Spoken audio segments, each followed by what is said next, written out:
उस बेटे का जन्म धन्य है। ये लौकिक बात बता रहा हूं मैं आपको, पारमार्थिक बात तो इससे ऊपर उठ के होती है। लौकिक क्षेत्र में, लौकिक धर्म में जो माँ ये कहे कि अगले जन्म में मुझे बेटा मिले तो ऐसा ही मिले, तो समझ लो वह बेटा को जन्म ले वो धन्य है। मुझे बेटा मिले तो ऐसा ही मिले।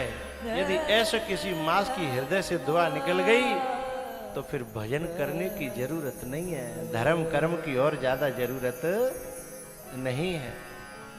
कितने उपकार है क्या कहे,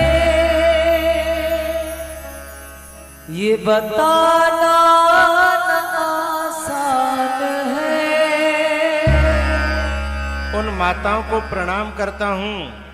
कभी कभी घरों में पुरुष ऐसे होते हैं कि जो ज़्यादा कदर नहीं रखते घर में बच्चों की न पत्नी की। कभी कहीं चले गए महीनों, कभी कहीं चले गए, कभी पी रहे हैं, खा रहे हैं, डोल रहे हैं, लेकिन कुछ माताएं अपने बलबूते पर अपने बच्चों को पाल ले जाती हैं। धन्य है ऐसी माताएं हैं, अपने बलबूते पे अपने सीने पर पत्थर रख करके मेहनत मजदूरी करके जैसे तैसे अपने बच्चे। ये भारत में ही होता है, हर जगह ऐसा नहीं हो पाता। लेकिन ऐसी माता प्रणम्य है, धन्य है। लेकिन ऐसी माता के फिर पूत कपूत निकले में, तो ये बड़े दुख की और बड़े पाप की बात है। जो अपने माँ बाप के दुखों को नहीं समझती वो संतान के नाम पे कलंक हुआ करती है। संतान तो वही है जो अपने माँ बाप के अतीत को देख करके उनकी कदर करे कि हमारे माँ बाप ने दुख झेले, नंगे पांव रहे, फटी पनैया पहनी, बनियान पहनी फटी फटाई, लेकिन हमें कुर्ता पजामा पैंट बुशर्ट सिम्बाए, है ना। हमारे माँ बाप स्वयं जो है दूध में रोटी मीड़ के खा लेते, लेकिन हमको उन्होंने साग और दाल और रोटी चिपर के खवाई है। हमारी माँ ये कह देती है जब रोटी बीत गई हो तो मुँह भूख ना है, और पानी पी के सो जाती है। और ऐसी माँ का उपकार जो भूल जाता है वो कृतघ्न है। शास्त्र में कहा है वो कृतघ्न है। उस व्यक्ति को परमात्मा कभी क्षमा नहीं करता। एहसान फरामोश व्यक्ति। कितने उपकार है क्या कहे, ये बताना आसान है। धरती पे रूप माँ बाप का, उस विधाता की पहचान है। ये तो सच है कि भगवान है मगर फिर भी अनजान है। धरती पे रूप माँ बाप का, उस विधाता की पहचान है। एक बात बताऊं, हम मंदिर में जाते हैं, जिस मूर्ति पे हम चोला चढ़ाते हैं, पानी डालते हैं, भोग लगाते हैं, लेकिन वो फिर भी बोलती नहीं है ना। लेकिन इन मूर्तियों पे न पानी डाल के देखो, तुम्हें दुआओं से भर देंगी, बेटा खूब फलो, खूब फूलो, खूब आगे बढ़ो। हैं, तुम्हारी पीठ उसी समय थपथपाई जाएगी हैं जिस समय तुम लोटा ढारो। उस मूर्ति को जाकर के हम 56 भोग वृंदावन में जा रहे हैं, सब बांके बिहारी पे फूल बंगला सजवाए और 56 भोग लगवाए। अरे 56 भोग रहने दे, तू तो ने दूध ले ले हैं, और वहां रोटी मीन की ने गुड़ दे के हैं, और 2-4 बड़ी बूढ़ी की सेवा करके देख हैं, तुझे साक्षात आशीर्वाद न मिले तो कहना। अपने बड़े बूढ़े होए, अपने न होए तो अगल बगल के होए हैं, उनकी दुआएं लेकर के देखो, क्योंकि हर दिल में है रब बसता हर दिल में परमात्मा का निवास है, हृदय में परमात्मा बैठा है। वहां हम फूल बंगला सजाते हैं, इनको जरा अच्छे से कपड़ा पहरा के तो देखो, हैं? जो दिल से दुआ निकलेगी उसे परमात्मा भी रोक नहीं पाएगा। जन्म देती है जो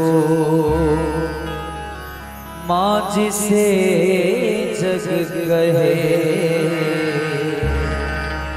अपनी संतान में प्राण जिसके रहे। एक बात बताऊं, माँ का त्याग, बाप का त्याग, इस धरती पर इतना कोई त्यागी महात्मा भी नहीं हो सकता। महात्मा के साथ कोई खटपट कर दे तो महात्मा छोड़ के चला जाएगा, लेकिन जो औलाद माँ बाप के साथ रोज खटपट करती है, उसकी बहू रोज खटपट करती है, लेकिन फिर भी इसलिए घर में त्याग नहीं करते घर का और बच्चों का कि दुनिया में जिन बालकन की बदनामी नहीं हो, जिनकी बुराई नहीं है जाए, तो भी बच्चों के लिए जीते हैं। इतना त्याग कौन कर सकता है? बेटे का विवाह करके माँ क्या कहती है? कभी कभी ऐसी कुलक्षणी बहुएं आ जाती हैं कि बेटा से माँ को दूर कर देती हैं, बेटा से माँ को दूर कर देती हैं, अलग रहेंगी दूर जाके शहर में। और बेटा कबू घर जावे की कह मैया के पास तो जाने नहीं देंगे, कलेश ठाड़ो कर देंगे, तो दोबारा कबू जावे की बात ही न करे। अच्छा, कबू छुप छुपा के कभी आता है ना बेटा माँ के पास, तो माँ लिपट के रो लेती है, लेकिन क्या कहती है? तेरी बहू आने नहीं देती है, तू मत आओ करे, मैं ना चाहते कि तो ते कलेश होए हैं। मोए तो बई में सुख है कि बस मेरे बहू बेटा सुखी बने रहे हैं। तू मेरे पास आवे चाहे नहीं आवे, मोए कछु दे चाहे नहीं दे, पर तू जब मुझे खबर मिल जाओ करे कि तू बहुत सुखी है, बस मेरा तो अपने आप चित्त सुखी है जाओ। मुझे पैसा की जरूरत नहीं है जब तक मेरे हाथ पांव चल रहे हैं। बड़े बूढ़े हाथ पांव जब तक चालू है तब तक वो यही सोचते हैं कि मेरे बालक को मैं उल्टे करे खवा दूं, हैं? कभी कभी औलाद के पास में खुद माताएं, उन पे अपार पैसा है, लेकिन तो घर ते घी करके भेजेगी, अपना पेट काट लेगी, दूध कम पिएगी, बोले ना बेटा को आ जाओ। अब जे मैं बूढ़े हाड़न में कछू ना है रो, हैं? जबकि स्वास्थ्य के लिए खुद को जरूरत है, लेकिन मैं बूढ़े हाड़न में कछू ना है रो, है ना? और बालक को घी बनावेगी, माखन बनावेगी, और कर करके 5 किलो 4 किलो 10 किलो हैं, और मई भेज देगी जहाँ रह रो होगो। लेकिन सबसे ज्यादा कष्ट की दुख की बात ये है कि जब वो नालायक को आवे और केवल कोरे पांव छीके और बिना कछु 2 रुपया हाथ पे धरे जब चला जाता है, तो गुस्सा ऐसी आती है मेरे जैसे व्यक्तियों को कि जाके इतनी पनाह दे कि जा पे पनाह झेले नहीं। बाने बेचारी ने पेट काट काट के अपनो शरीर काट के जीवन झोंक दो, हैं? और वो आयो तो बाने हाथ पे कम से कम न्यों नहीं पूछी कि मैया ले जो 5,000 रुपया धर ले जी 10,000 रुपया धर ले। और मैया खिसियानी सी रह गई है, और कोई बात ना, लेकिन फिर भी त्याग देखो, फिर भी ये बददुआ नहीं कर रही कि मेरो बेटा कंगाल है जाए, है ना? ये बददुआ नहीं कर रही, ये अन्यों शिकायत ना कर रही कि मैंने यो घी खवाए को भाई दे दे, यूं ना कह रही कि मैंने दूध पिया का भाई लौटा, मैंने पढ़ायो का भाई दे। ये त्याग है इस भारत की माता का, इसी माता को मैं प्रणाम करता हूं।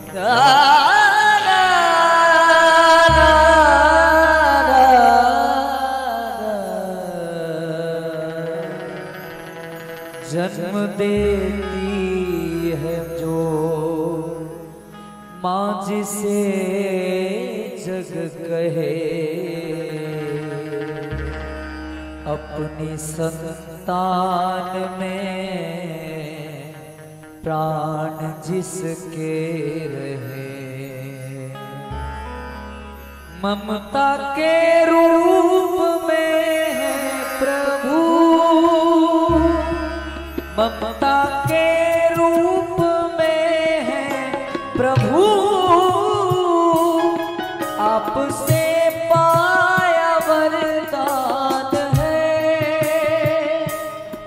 धरती पे रूप माँ बाप का, उस विधाता की पहचान है। ये तो सच है कि भगवान है।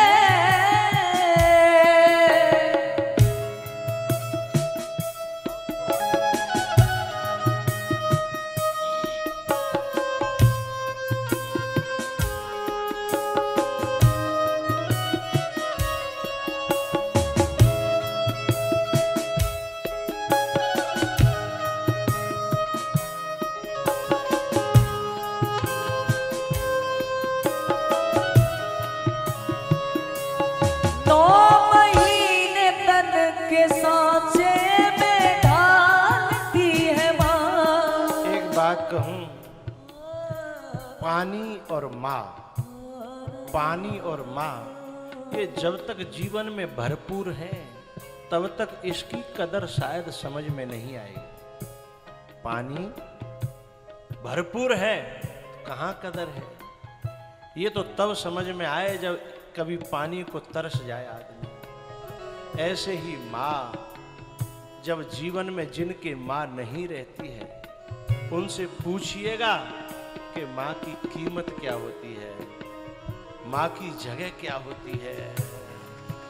9 महीने तन के सांचे में ढालती है माँ,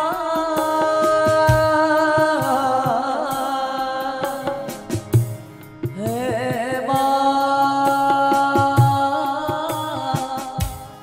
है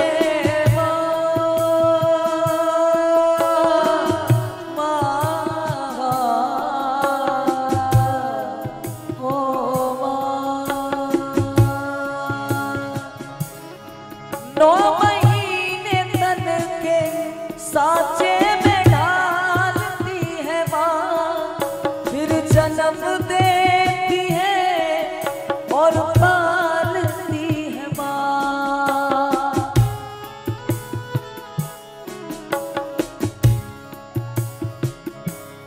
दुख जो बच्चे पे है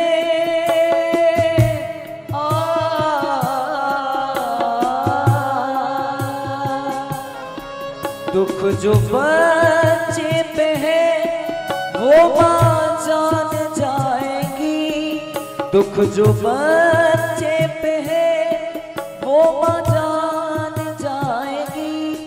ले ले माँ की दुआएं तेरे काम आएगी।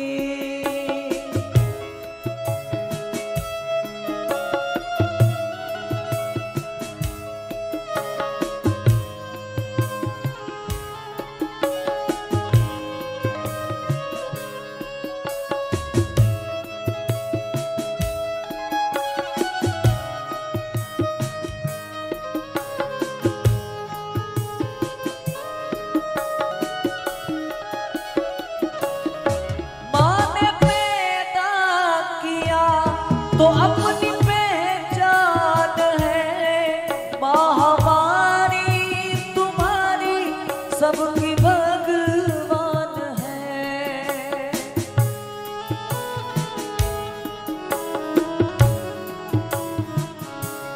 माँ ने पैदा किया तो अपनी पहचान है माँ हमारी, तुम्हारी सबकी भगवान है। अपनी माँ को मना, अपनी माँ को मना, वो माँ मान जाएगी। अपनी माँ को मना, वो माँ मान जाएगी। ले ले माँ की दुआएं तेरे काम आएगी।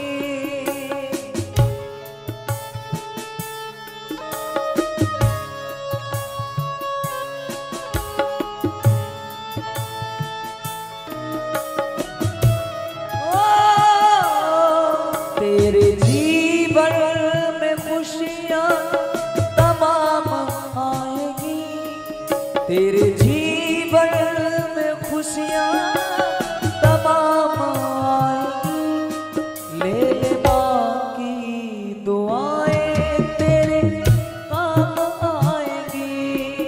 ले ले माँ की दुआएं तेरे काम आएंगी।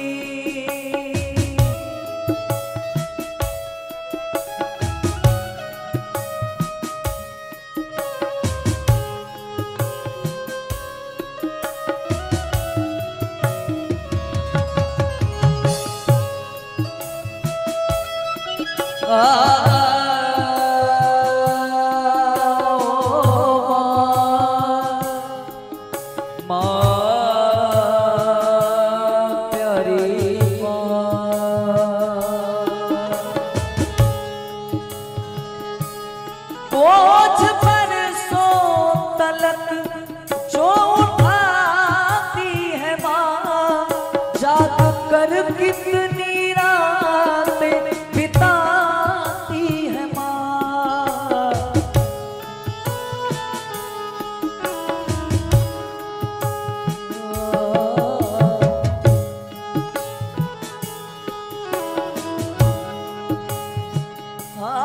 बोझ पर सो तलक जो उठाती है माँ, जाग कर कितनी रातें बिताती है माँ।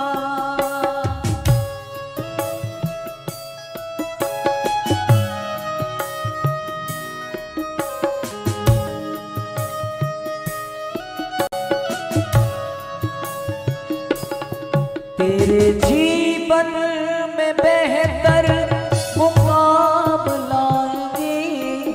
तेरे जीवन में बेहतर मुकाम लाएंगे। ले ले माँ की दुआएं तेरे काम आएंगी। 9 महीने तन के साथ जे में ढालती है माँ, फिर जन्म देती है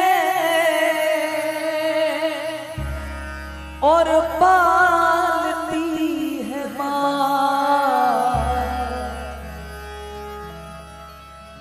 अपनी माँ को मना,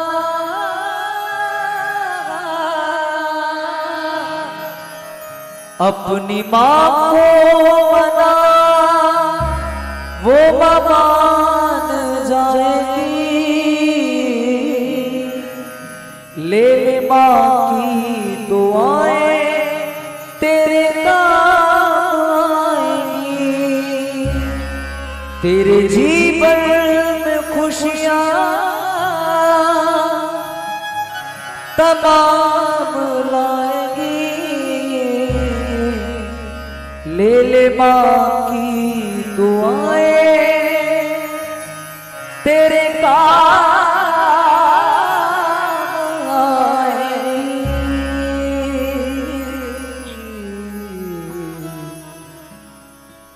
ये चलते फिरते देवता हैं माँ बाप। हम लोटा जो वहाँ चढ़ाते हैं वहाँ तो चढ़ाएं ही, लेकिन यहाँ भी थोड़ा चढ़ा के देखना कितना सुकून मिलता है, कितनी शांति मिलती है, कितना आनंद मिलता है। अपने बड़े बूढ़े हों, बगल के बड़े बूढ़े हों, कहूँ के बड़े बूढ़े मिल जाएं, जब वो खुश होकर के जब पीठ पे हाथ फेरते हैं ना, माथे पे हाथ रखते हैं ना, आहा, ऐसा कौन सा दुनिया का सुख रह जाता है जो उससे बढ़कर के हो। भैयाओ, सच्चा बेटा वो है। पता है, इस इतिहास में भारत के में 2 बेटे बड़े याद किए जाते हैं। एक का नाम है भगीरथ, जो अपने पुरखाओं के उद्धार के लिए गंगा जी को लेकर के आ गए, और दूसरे बेटे का नाम है श्रवण कुमार। हैं? जो गंगा जी तो नहीं ला पाए, लेकिन अपने माँ बाप को गंगा जी लेकर के गए हैं। तो ये जो कथा है ना, ये गंगा है भैया। इस कथा को कराने वाला बच्चा भागीरथ होता है। वो इस गंगा जी को घर लेके आता है और अपने माँ बाप को परीक्षित बनाता है, यज्ञपति बनाता है, यजमान बनाता है। और वो इसमें इतना सुकून पाता है, सुकून को दुनिया वाले लोग क्या जाने। वे नहीं जानते कि अपने माँ बाप को यजमान बनाने, परीक्षित बनाने के बाद औलाद के दिल में कितनी 20 लाख खर्च करके जो व्यक्ति सुख पा रहा है, इसका मतलब है कि 20 लाख से ज्यादा का सुख मिल रहा होगा, तभी तो वो 20 लाख खर्च कर रहा है।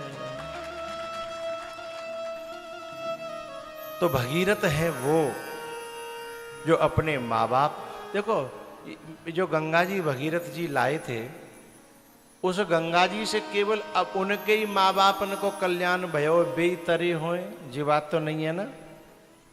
बे तो तरे सो तरे, लेकिन उनके संग संग में न जाने कितने बड़े बूढ़े, जाने कितने पुरखा बास में और बाद में और अब तक और आगे भी न जाने कितने तरते रहेंगे, हैं।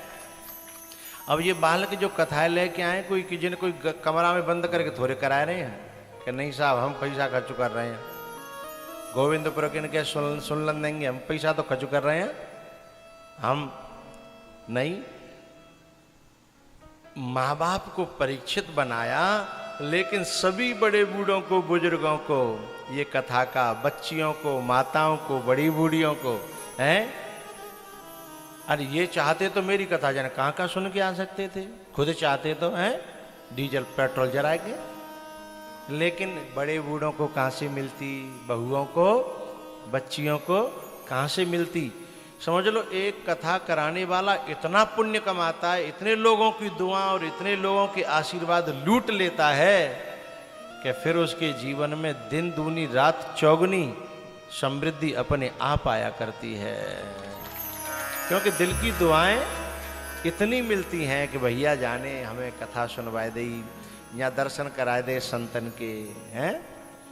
तो भगीरथ जी महाराज उसी प्रकार से यहाँ आज जो है जनकपुर में माँ कह रही है, बेटा तुमने मुझे भगवान का दर्शन करा दिया, इसलिए तुम मेरे ऋण से उऋण हो गए। वैसे कोई बेटा माँ के ऋण से उऋण नहीं होता है।